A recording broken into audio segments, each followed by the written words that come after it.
tahu kan hari esok, namun langkahku tetap bukan surya.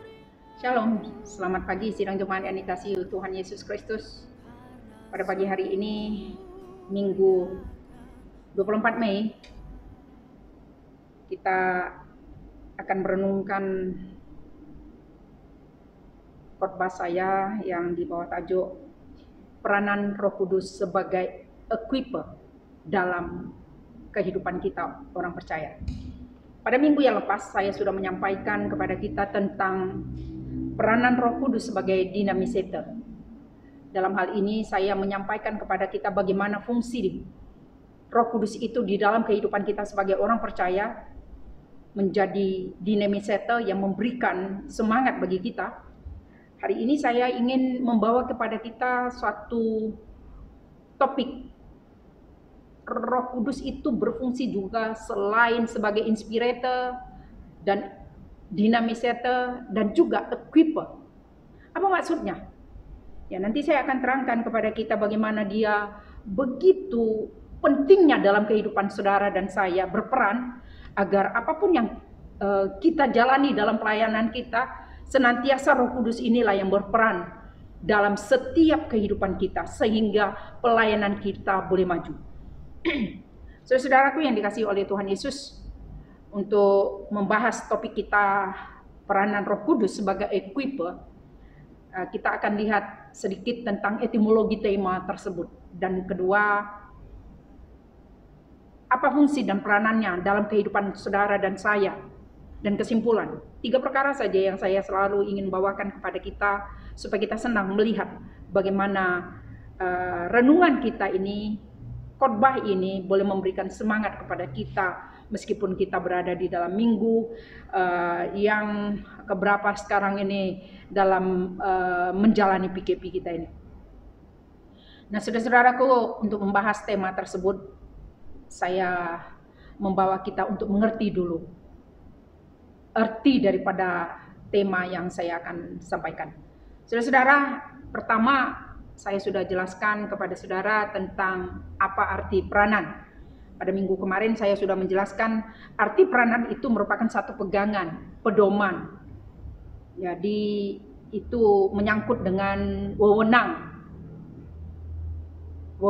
Roh Kudus, kira-kira begitu. Ya, jadi peranan dia. Nah, sedangkan Roh Kudus adalah merupakan pribadi Tritunggal, pribadi ketiga dari Tritunggal, itu merupakan pribadi Allah. Ya,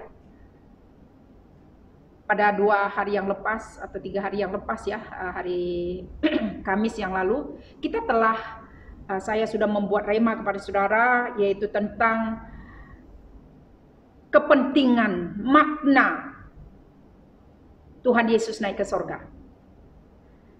Selama 40 hari, Yesus ada setelah dia bangkit daripada kematian, dia melayani para murid, dia menampakkan diri kepada para murid, dan kemudian pada hari yang ke-40 dia naik ke sorga dan disaksikan oleh orang-orang Galilea. Renungan tadi pagi ya. Nah, kita melihat bagian ini bahwa Yesus terangkat ke sorga. Selepas dia terangkat ke sorga, 10 hari sesudah itu, Yesus Allah kita mengutus Roh Kudus untuk menemani, untuk berdiam di dalam diri orang percaya. Dan hari yang ke-50 nanti, ya minggu depan, Reverend Dato akan menyampaikan kepada kita tentang hari Pentakosta itu. Nah, oleh demikian saya membawa kepada kita arti daripada Roh Kudus. Berarti dialah yang berperan dalam kehidupan kita sampai pada saat ini. Dan dia tinggal di dalam diri orang yang percaya. Dan arti equiper, artinya equip itu adalah melengkapi ya. Akhir kata IR di sana menunjukkan kepada pribadinya. Pelengkap, kira-kira demikian ya.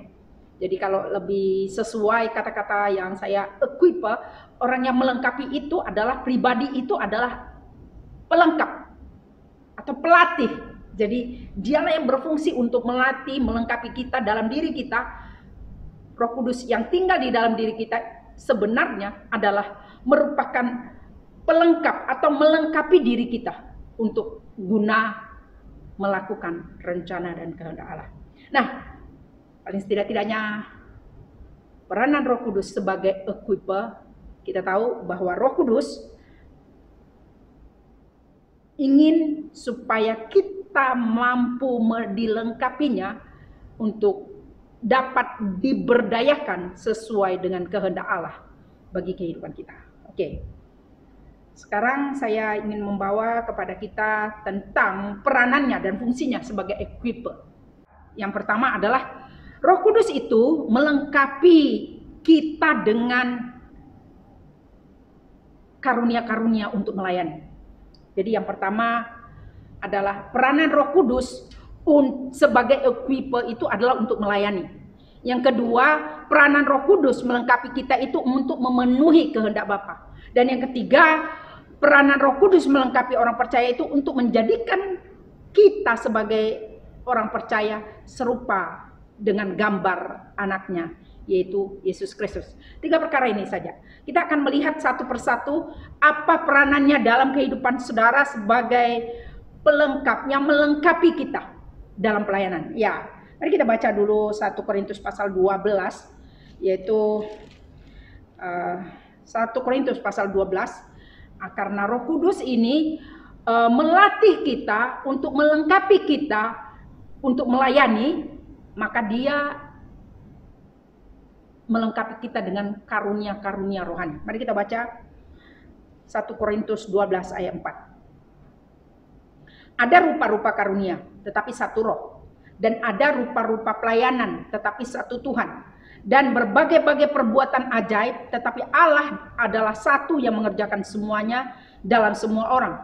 Tetapi kepada tiap-tiap orang dikaruniakan penyataan roh untuk kepentingan bersama. Sebab kepada yang seorang roh memberikan karunia untuk berkata-kata dengan hikmat, dan kepada yang lain roh yang sama memberikan karunia berkata-kata dengan pengetahuan, kepada yang seorang roh yang sama memberikan iman, dan kepada yang lain yang memberikan karunia untuk menyembuhkan, kepada yang seorang memberikan kuasa untuk mengadakan mujizat, dan kepada yang lain ia memberikan karunia untuk bernubuat, dan kepada yang lain lagi ia memberikan karunia untuk membeda-bedakan bermacam-macam roh, kepada yang seorang ia memberikan karunia untuk berkata-kata dengan bahasa roh, dan kepada yang lain ia memberikan karunia untuk menafsirkan bahasa roh itu. Tetapi semuanya ini dikerjakan oleh roh yang satu dan yang sama, yang memberikan karunia kepada setiap orang secara khusus seperti yang dikehendakinya. Sidang jemaat yang dikasihi Tuhan, saya ingin memperbetulkan tentang peranan Roh Kudus di dalam kehidupan orang percaya untuk melayani ini. Karunia-karunia itu telah diberikan, telah dinyatakan supaya menjadi milik kita orang percaya. Tetapi pertama saya ingin membawa kita bahwa karunia Roh Kudus, ya, karunia-karunia ini diberikan oleh Allah di dalam Roh Kudus kepada kita supaya kita dapat melayani untuk kepentingan bersama, bukan untuk kepentingan diri sendiri. Nah, Dia mau melengkapi kita dengan berbagai-bagai karunia-karunia yang saya sudah bacakan di atas tadi adalah untuk melengkapi orang lain, untuk membuat, mendorong, memberikan semangat kepada orang lain. Jika Roh Kudus yang tinggal di dalam diri kita hanya untuk kepentingan diri kita sendiri, itu bukan roh yang sama yang dikatakan. Disinilah perbezaannya. Nah, saudara-saudaraku, ada kalanya orang bertanya begini kepada saya, "Pastor, saya mau menjadi pengkhotbah, tetapi saya tidak punya karunia untuk itu. Saya mau menjadi ini, saya mau menjadi itu." Saudara-saudaraku, mungkin kita salah mengerti tentang karunia-karunia yang ada ini.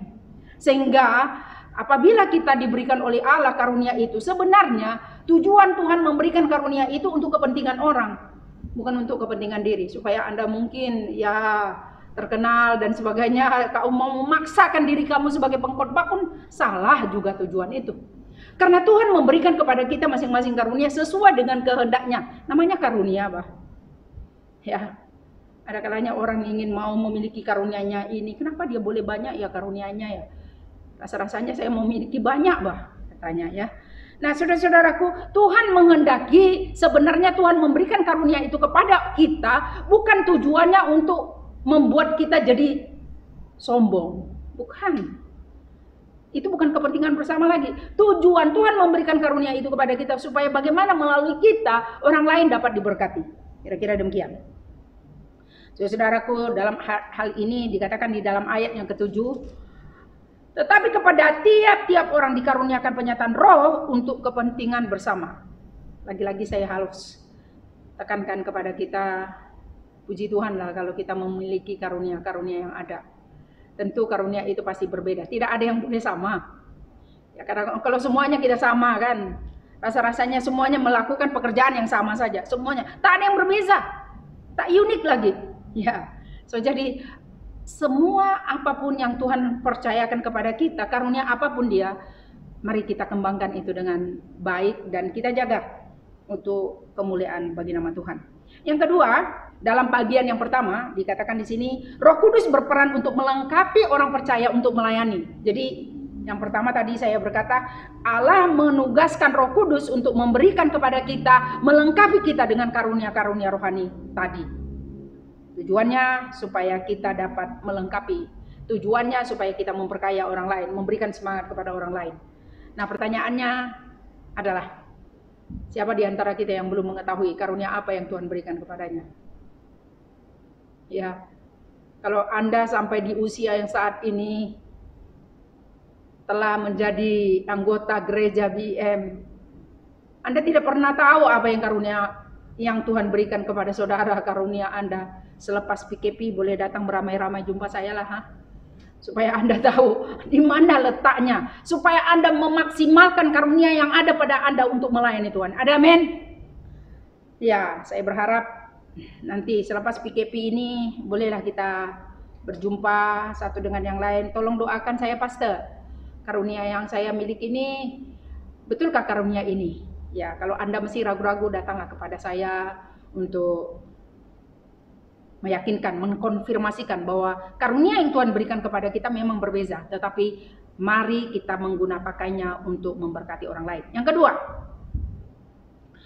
Roh Kudus melengkapi kita dalam pelayanan untuk menggunakan kita dengan apa yang ada pada kita. Ya, bukan apa yang tidak ada pada kita. Tuhan menggunakan kemampuan-kemampuan yang ada pada kita, bukan kemampuan orang lain. Jadi kamu, apa yang ada pada diri kamu.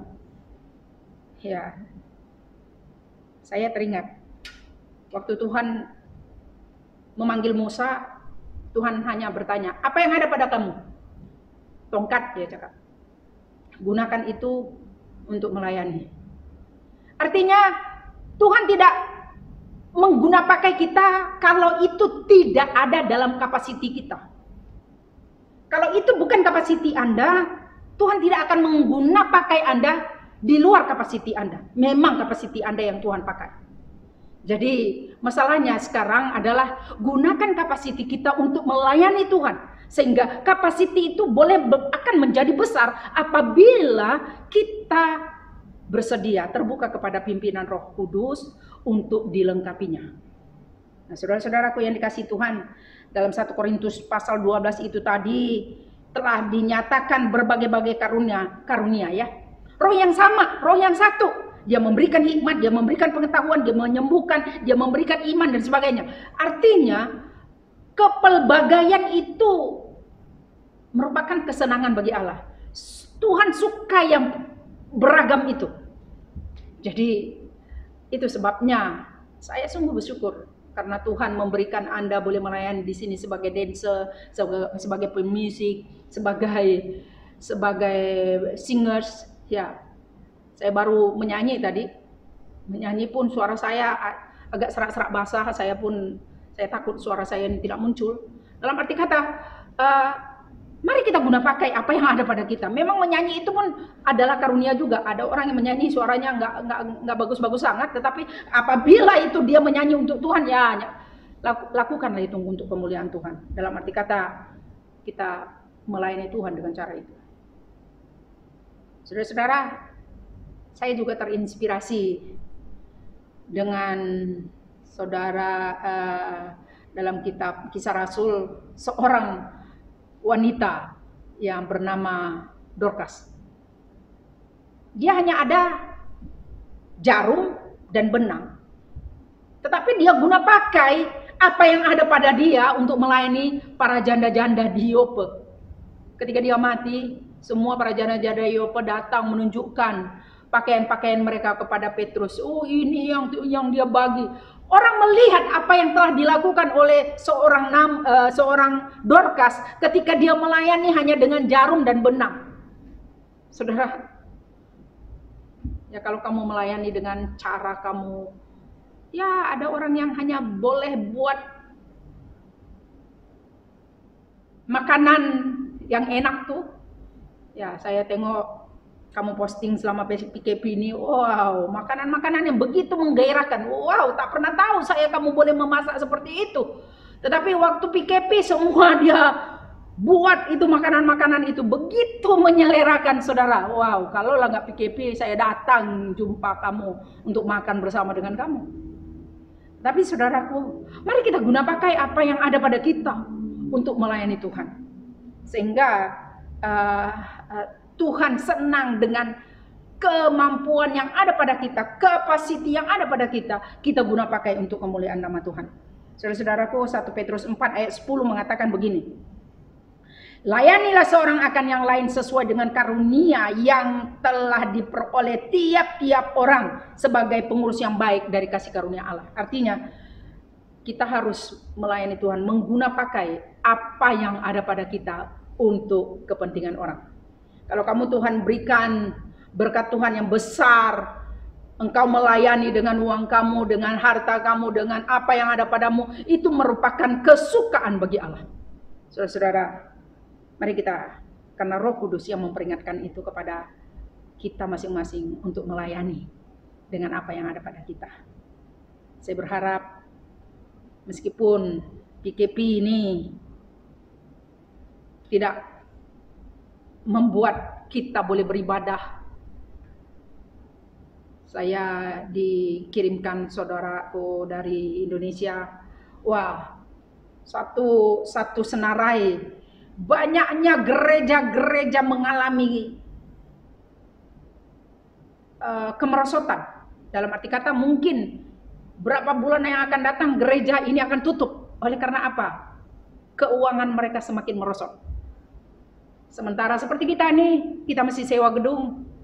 Kalau kita tidak memberikan persembahan kita, maka siapa yang akan, meskipun memang ada kelonggaran-kelonggaran yang diberikan oleh owner pada gedung ini, tetapi kita tetap akan bayar. Dari mana kalau kita tidak akan memberikan persembahan kita kepada gereja kita, saudara-saudara? Dan disinilah letaknya saya mau berharap kepada kita, mari kita sensitif terhadap suara Roh Allah melalui Roh Kudus yang ada di dalam diri kita masing-masing, yang memperingatkan kita bahwa melayani Tuhan itu adalah satu hal yang harus kita lakukan. Karena apa? Roh Kudus berfungsi sebagai equiper, dalam arti kata melengkapi kita untuk melayani Tuhan. Dan yang ketiga, melayani Tuhan ini juga perlu dengan hati, dengan segenap hati. Ya, di dalam bagian ini saya berpikir, mengapa harus Tuhan memberikan kepada kita melayani dengan segenap hati? Ya, ada kalanya orang ingin mau melayani supaya dia terlihat di depan mimbar, di depan, kadang-kadang minta maaf, sekarang di luar sana, bukan di gereja kita, bukan gereja BIM maksud saya.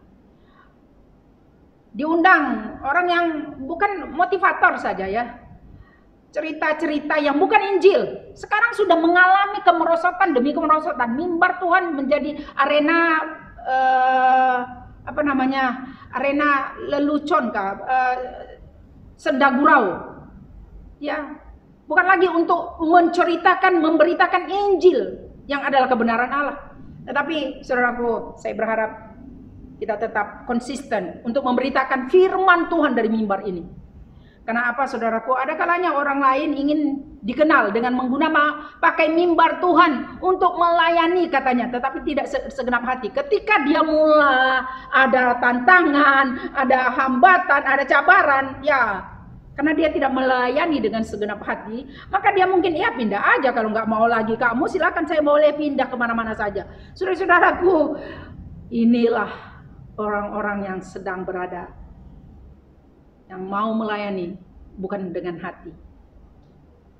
Ya, saudara-saudaraku, Tuhan Yesus melatih para murid-muridnya, ke-12 muridnya, semenjak dia memanggil para rasul-rasul itu, dia memperlengkapinya, dia melatih mereka supaya mereka memiliki hati yang segenap hati melayani Tuhan. Bahkan dia membuat pelayanan kepada mereka supaya ada belas kasihan dalam pelayanan itu. Saudara-saudaraku, ada kalanya kita melayani hanya karena sesuatu yang ingin kita capai. Tetapi pelayanan yang bukan bersumber daripada hati tidak akan memiliki kekekalan. Dia hanya ada dalam masa sementara, temporer. Tetapi yang Tuhan kehendaki melalui Roh Kudus-Nya adalah Roh Kudus melengkapi kita supaya kita sensitif dengan segenap hati melayani Dia. Artinya tidak harus dipantau atau tidak harus dijaga. Ya, mari saya baca satu ayat firman Tuhan yang mengatakan Efesus 6. Efesus 6 ayatnya yang ke-6, ayat yang ke-5 dan sampai dengan yang ke-6. Firman Tuhan berbunyi demikian. Hai hamba-hamba, taatilah Tuhanmu yang di dunia dengan takut dan gentar dan dengan tulus hati, sama seperti kamu taat kepada Kristus. Jangan hanya di hadapan mereka untuk menyenangkan hati orang, tetapi sebagai hamba-hamba Kristus yang dengan segenap hati melakukan kehendak Allah. Apa maksudnya, saudaraku? Ketika kita dengan penuh ketulusan dan semangat tanpa ada yang mengawasi kita ketika kita melakukannya, melayani Dia, sebenarnya di sana ada passion kita. Meskipun tidak ada orang mengawasi, tetapi kita tetap melayani Tuhan. Meskipun tantangan terjadi, karena itu adalah panggilan kita, maka kita akan melakukan dengan segenap hati. Tetapi kalau itu menjadi pilihan kita, ya besok ganti pilihan pun boleh. Tetapi kalau itu panggilan kita, kemanapun Dia akan berbicara kepada Anda. Saudara-saudaraku, bukan tanpa hambatan saya melayani di tempat ini. Tetapi karena ini panggilan kita, saya mau melayani. Saya tidak dapat hidup tanpa panggilan itu. Karena Tuhan sudah, panggilan itu sangat mulia bagi saya. Sehingga apapun cabarannya, apapun tantangannya, karena Roh Kudus memperingatkan kita untuk tetap setia melayani dengan segenap hati. Sidang jemaat yang dikasihi Tuhan, mari kita cek kembali hati kita. Hati yang bagaimana ketika kita melayani Tuhan di gereja kita ini? Kalau hati kita dengan segenap hati kita melayani, kita tidak perlu pujian dari orang lain. Kalau kita dengan segenap hati, kita tidak perlu diawasi pun, kita tetap melayani Tuhan. Karena apa? Kita akan mempertanggungjawabkan kelak, bukan kepada bos kita, bukan kepada orang-orang yang ada di hadapan kita, tetapi kepada Tuhan yang mempunyai pelayanan itu. Saudaraku yang dikasihi Tuhan, mari, karena Roh Kudus berperan sebagai equiper, jadikan Dia yang memberikan perlengkapan bagi kehidupan kita, sehingga kita boleh maju bukan karena kekuatan kita, tetapi karena dorongan daripada semangat yang daripada Roh Allah yang tinggal di dalam diri kita. Yang kedua, Roh Kudus sebagai equiper juga melengkapi kita untuk memenuhi kehendak Bapa. Kehendak Allah dalam hidup Anda dan hidup saya ada. Karena untuk itulah kita diciptakan, untuk memenuhi kehendaknya. Roh Kudus diutus untuk memenuhi kehendak Bapa kita di surga. Oleh yang sedemikian, maka kita orang-orang percaya tidak perlu takut karena Roh Kudus berperan sebagai equiper. Dalam hal ini, equiper memberikan janji kepada kita bahwa kita akan ditemani senantiasa. Tadi saya baca Yohanes pasal 14. Yohanes pasal 14 ayatnya yang ke-16. Dikatakan dalam ayat ini, aku akan minta kepada Bapa dan ia akan memberikan kepadamu seorang penolong yang lain, supaya ia menyertai kamu selama-lamanya, yaitu roh kebenaran. Dunia tidak dapat menerima dia, sebab dunia tidak melihat dia dan tidak mengenal dia. Tetapi kamu mengenal dia, sebab ia menyertai kamu dan akan diam di dalam kamu. Bapak ibu saudaraku, untuk memenuhi kehendak Bapa, Roh Kudus yang ada tinggal diam di dalam kita. Ia akan melakukan supaya kamu dan saya berkenan di hadiratnya. Dia akan menyertai kita selama-lamanya. Bahkan dia akan menolong kita untuk hidup di dalam kebenaran. Ya. Ada kalanya orang berpikir, ya minta maaf, dia memiliki banyak karunia dalam roh. Karunia roh dia miliki.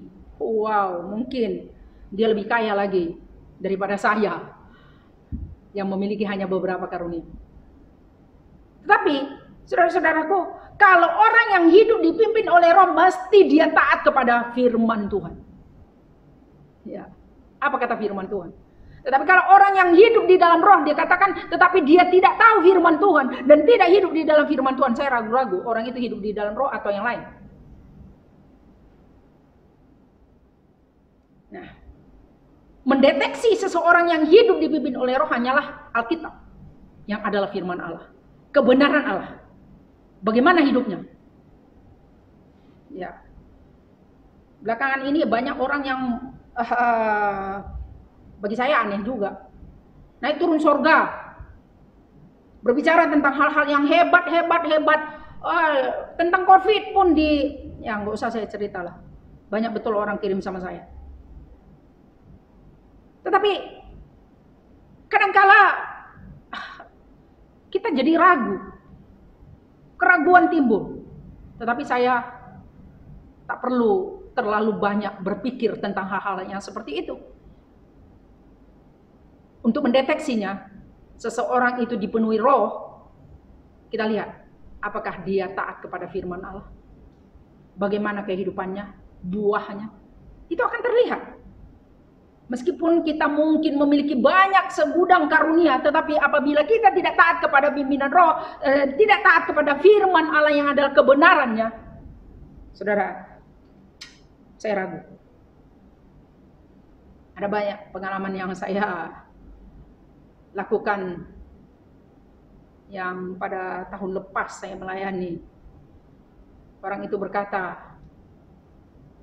orang itu tidak layak berdiri di hadapan mimbar itu karena dia pakai baju baju kita orang Ulu.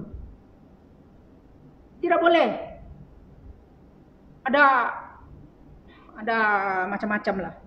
Singkat cerita, saya layani dia sampai lama betul baru terbongkar semua rahasia. Saudara-saudaraku yang dikasihi Tuhan, ada kalanya kita begitu lihat seseorang itu hanya lihat daripada, wow, kalau begini macam mana ya? Ini roh Tuhan nih. Dikelirukannya kita, saudara.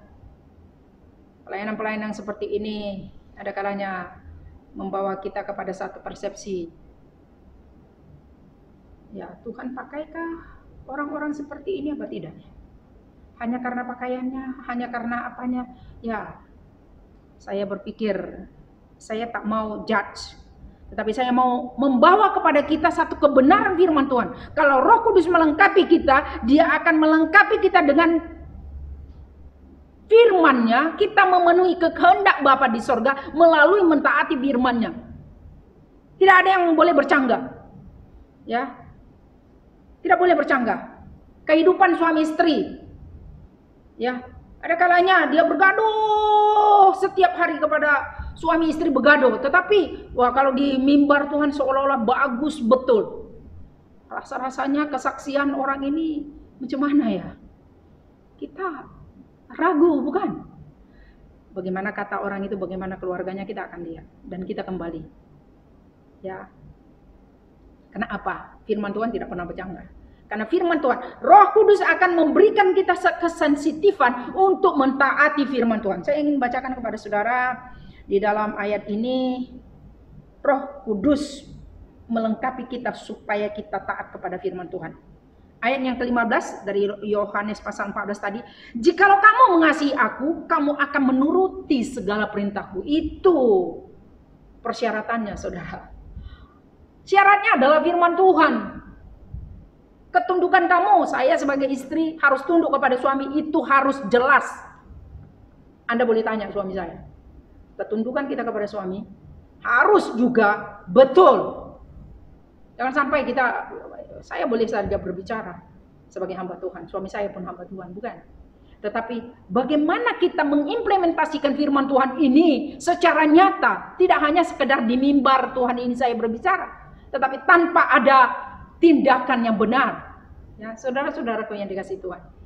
Disinilah kita harus mengimplementasikan apa kata firman Tuhan. Jadi Roh Kudus yang ada di dalam diri kita memeriksa kondisi hati kita supaya kita taat kepada firman-Nya. Yang kedua, Roh Kudus melaksanakan kehendak Bapa untuk mengajarkan kita kebenaran. Segala kebenaran yang ada di dalam Alkitab kita ini adalah kebenaran Allah. Selalu saya berkata, Alkitab kita yang kita pegang ini merupakan pedoman bagi kita untuk melakukan kebenaran-kebenaran yang ada di dalam Alkitab. Meskipun di luar sana banyak kebenaran, tetapi kebenaran Allah hanya dicatatkan di dalam Alkitab yang tanpa salah. Ketiga, Roh Kudus melaksanakan kehendak Bapa untuk meningkatkan keberanian bagi kita untuk memberitakan Injil. Ya. Jadi ada satu keberanian yang Tuhan kerjakan melalui Roh Kudusnya untuk memberitakan keselamatan kepada setiap orang. Saudara, jangan batasi. Roh Kudus bekerja untuk memberitakan keselamatan kepada setiap orang. Itulah yang memenuhi kehendak Bapa. Karena Roh Kudus yang tinggal di dalam diri kita ini, sampai pada saat ini Roh Kudus ini belum lagi ditarik balik daripada kehidupan kita sebagai orang percaya selama kita berada di dunia ini, kecuali sudah ditarik Allah. Saya tak dapat paham lagi bagaimana caranya. Tetapi karena Roh Kudus masih bekerja, maka kita harus penuh semangat untuk memberitakan Injil. Nyatakan, Injil itu adalah kekuatan Allah yang dapat menyelamatkan setiap orang. Jadi kalau kita memberitakan Injil, jangan kita memberitakan yang lain. Karena kadang-kala ada banyak hal-hal yang panjang kita cerita, tetapi sebenarnya itu bukan Injil. Injil itu apa? Yesus Kristuslah Injil itu. Kamu harus memberitakan tentang Yesus, bukan hanya diri kamu. Banyak orang yang bersaksi itu, oh kalau dulu saya begini. Rasa-rasanya panjang betul kesaksian, tetapi isinya Yesus Kristusnya nggak ada. Tapi saya mau menekankan kepada kita, kalau kita menyaksikan kebaikan Tuhan, beritakan Yesus. Yesus Kristus adalah Injil itu. Sehingga ketika kita memberitakan Injil itu, maka firman Tuhan Roma 1 ayat 16, ada kekuatan, ada kuasa di dalam Injil itu yang dapat menyelamatkan setiap orang. Kalau orang itu belum diselamatkan oleh karena Injil yang Anda beritakan, itu bukan Injil.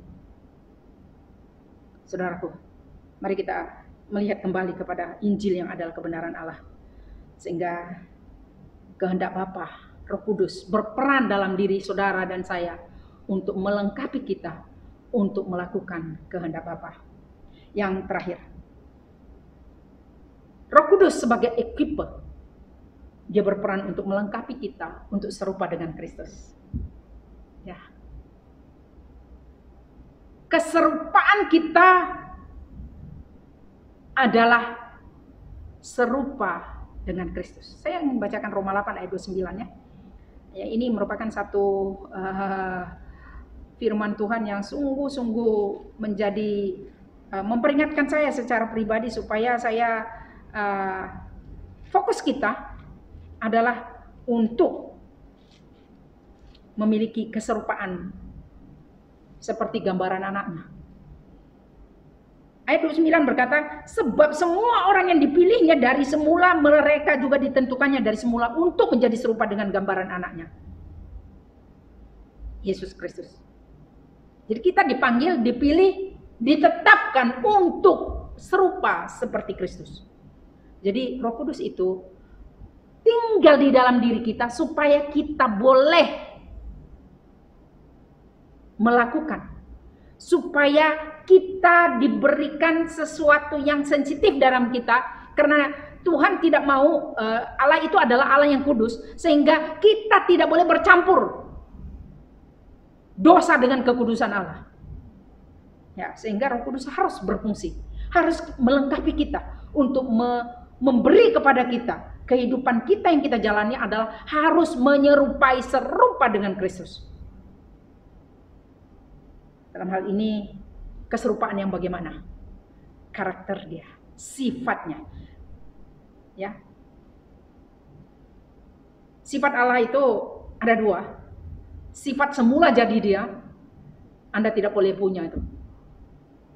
Siapapun tidak boleh punya. Itu sifat semula jadi ada. Tetapi sifat moralnya itu harus kita miliki. Itu yang harus dimiliki oleh orang-orang percaya. Sehingga Roh Kudus harus mengubah kita untuk memiliki keserupaan yang seperti sifat moral Allah, karakter Kristus. Saudara-saudara, memang tidak semudah kita membalikkan telapak tangan kita ini untuk bagaimana kita memiliki karakter yang seperti Kristus. Ya.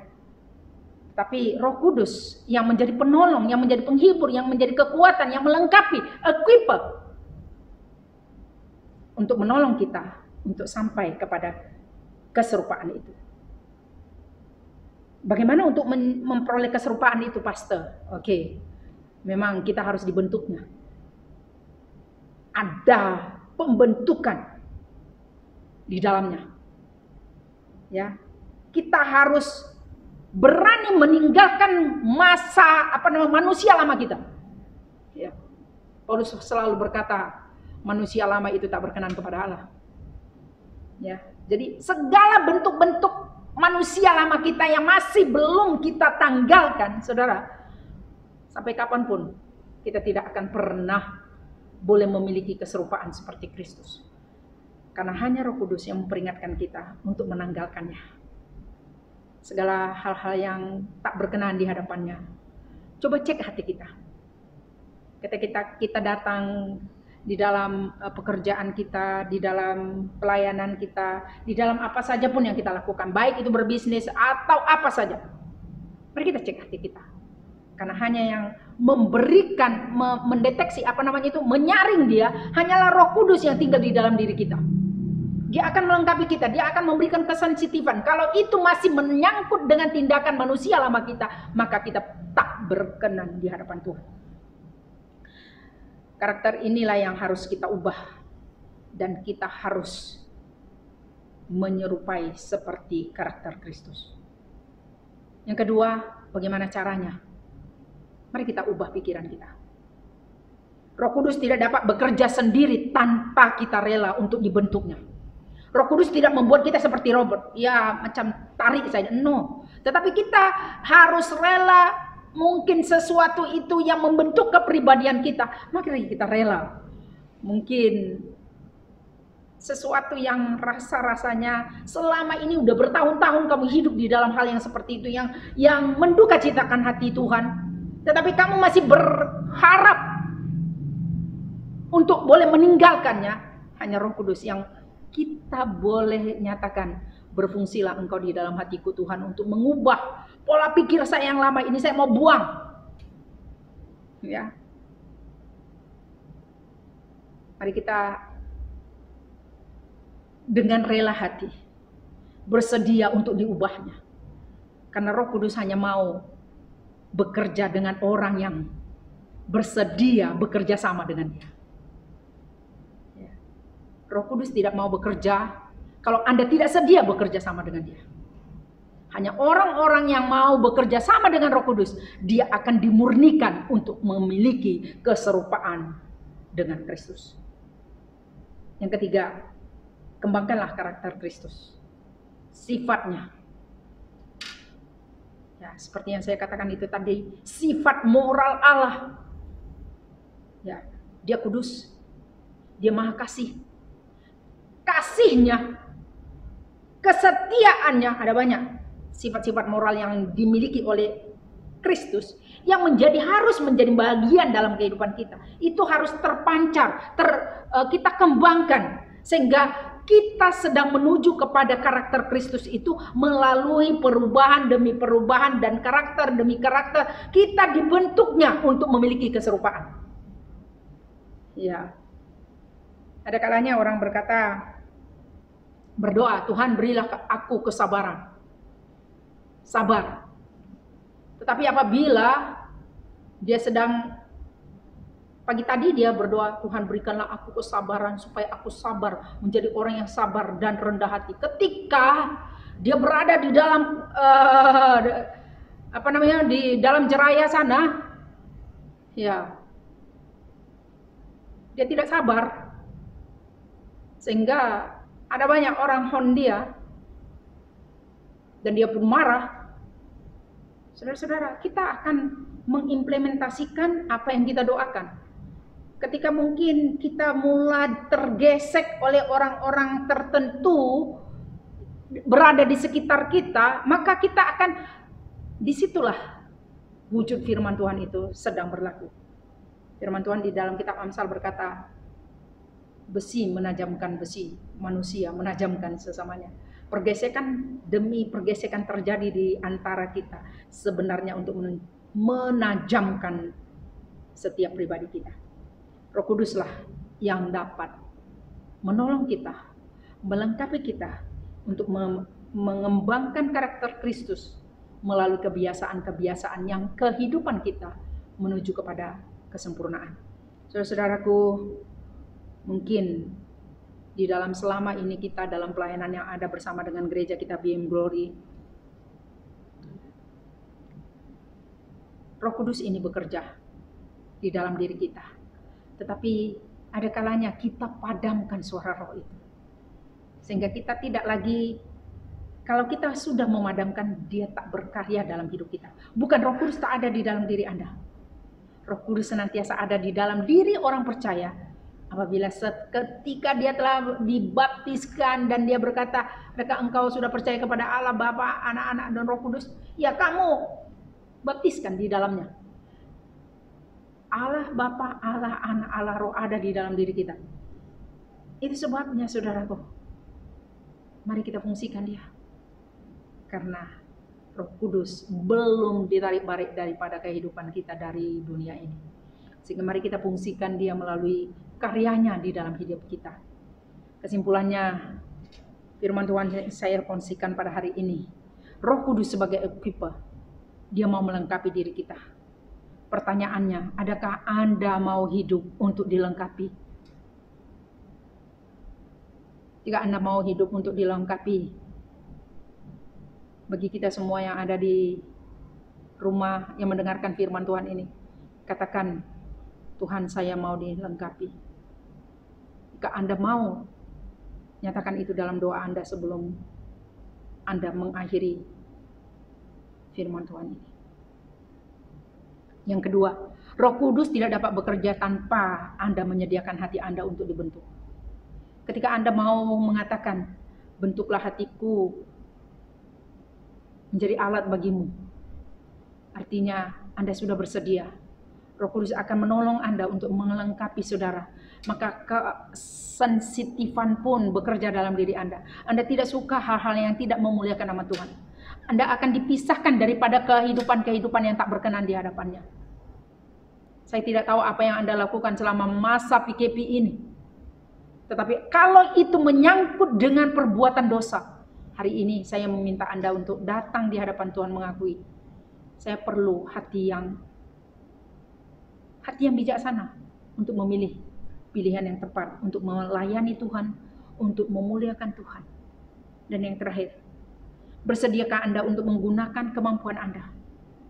Saya tidak tahu apa yang Anda punya, tetapi bersediakah Anda merelakan apa yang Anda punya untuk dipakai oleh Tuhan bagi kemuliaannya? Tuhan tidak mencari apa yang tidak ada pada Anda. Tuhan mencari apa yang ada pada Anda. Oleh karena itu, saya mau berharap saya tidak tahu apa yang Anda punya. Tetapi kalau Anda punya sesuatu di hadapan Tuhan, mari nyatakan di hadapan Tuhan. Hari ini Tuhan mau membawa kita untuk Roh Kudus melengkapi kita. Tuhan, saya hanya mempunyai ini. Datang, bagi kepada Tuhan. Datang, berikan kepada Tuhan. Kemampuan-kemampuan yang ada pada kita untuk melayani Tuhan, untuk diguna pakai oleh Tuhan. Guna pakailah untuk kemuliaannya.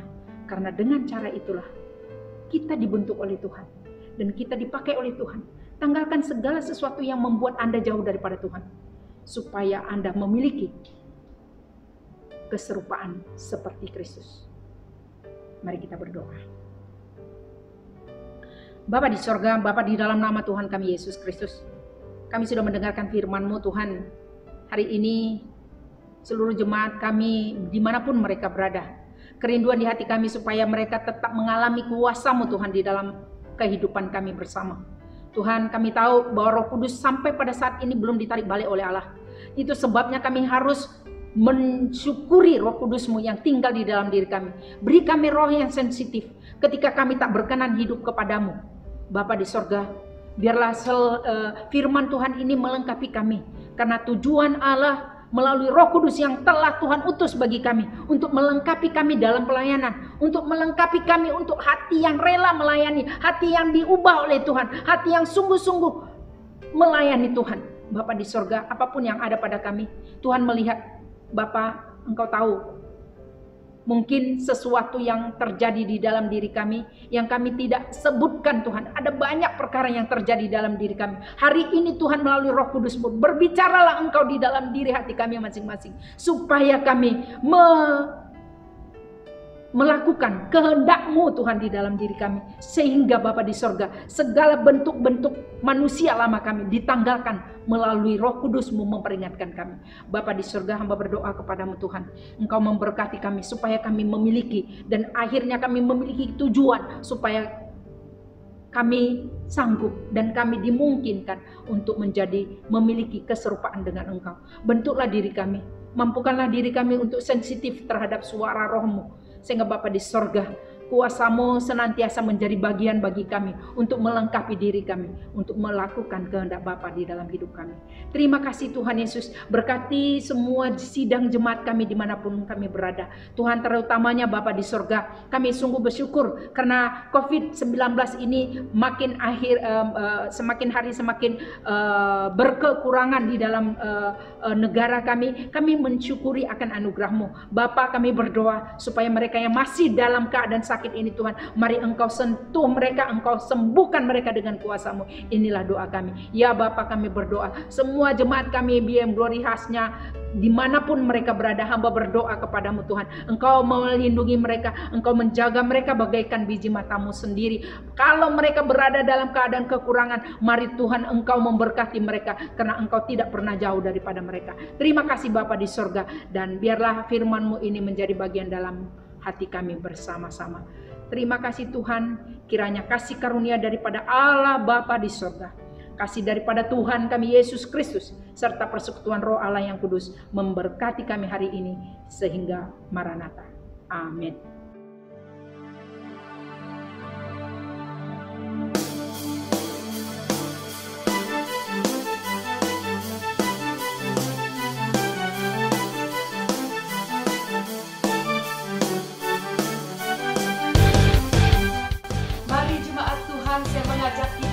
Sama-sama menaikkan pujian bagi Tuhan kita, karena Dialah yang layak ditinggikan. Amin. Kita bebas memuji Tuhan dimanapun kita berada pada saat ini. Dasar dari yang kuharapkan, bukti dari segala yang tak kulihat,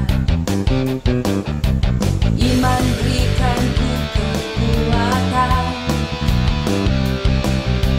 untuk melakukan perkara yang hebat bersama Roh.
Tinggi namamu dipuji, hormat kemuliaan.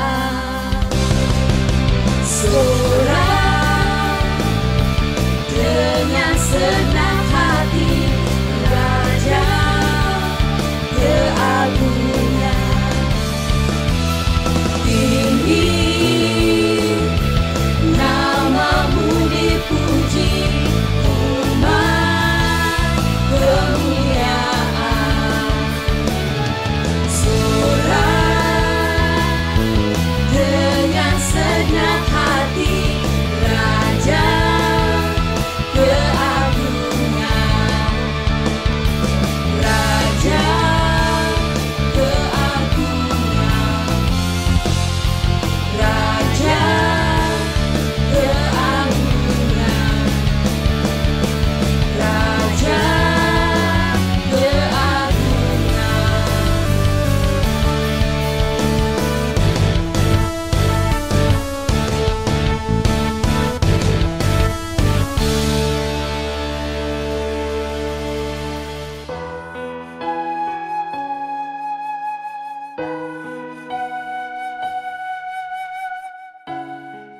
Yesus menjanjikan kita penghibur seperti yang Yesus katakan di dalam Yohanes 14 ayat 26. Tetapi penghibur yaitu Roh Kudus yang akan diutus oleh Bapa dalam namaku, dialah yang akan mengajarkan segala sesuatu kepadamu dan akan mengingatkan kamu akan semua yang telah kukatakan kepadamu. Roh Kudus, mata air hatiku. Roh Yesus, sahabat sejatiku. Sumber kasih, sukacita, damai, sejahtera. Panjang sabar dan lemah lembut, murah hati, baik dan setia, kekal suci di dagingku terus. Pimpin aku.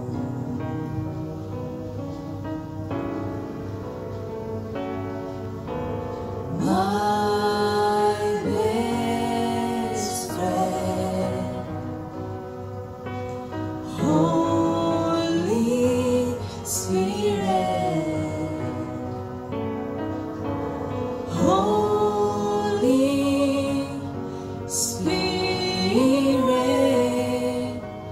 my best friend.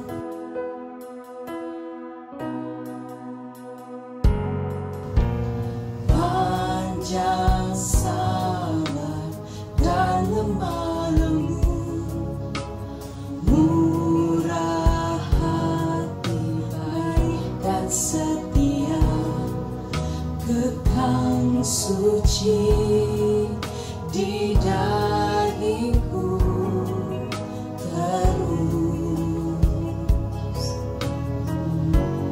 Pimpin aku.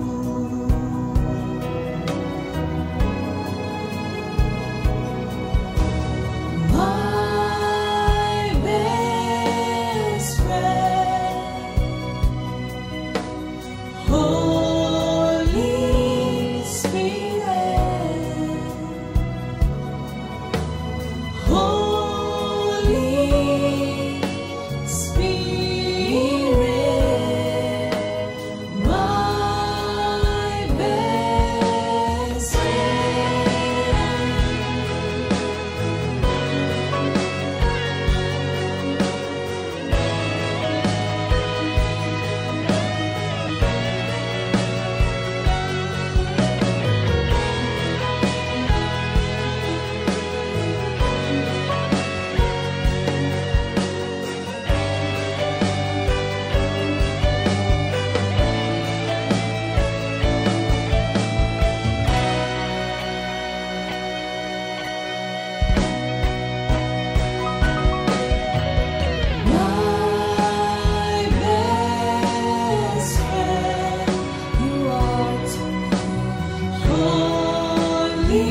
Tuhan.